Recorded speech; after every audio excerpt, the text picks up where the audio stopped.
कपड़े नहीं है मेरा, मैंने कहा मैं दिलाता हूँ तुझे। फिर हरा चोगा दिलाया उसको, पहन पहन के फुल वो कैरेक्टर, बाल उसके बड़े थे, बड़ा स्टाइलिश अच्छे बाबा जी तैयार हो गए थे हमारे पास।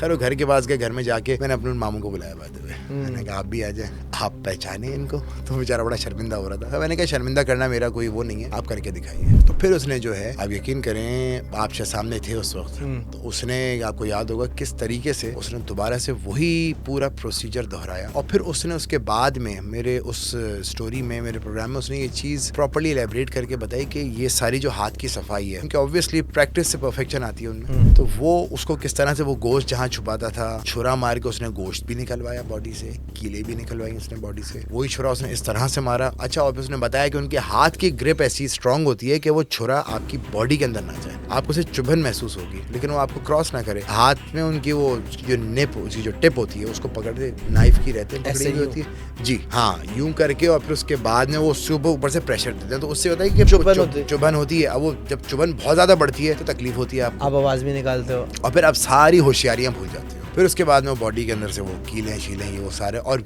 ये उसकी क्वालिटी थी, इस तरीके से वो हाथ में रखता था, उसकी छुरी से लग के उसमें एक आवाज पैदा होती थी कड़क करके, तो फिर वो जिस तरह मेटल की आवाज होती है, और सारी कीले बाहर आ जाती थी, और उसके हाथ में रहती थी, फिर वो आपसे खिंचवाता था। इस तरीके से उसने पूरा ये अपना शो करके देखा। अब उसने बात एक्सेप्ट की कि देखिए ये सब 2 नंबरी है,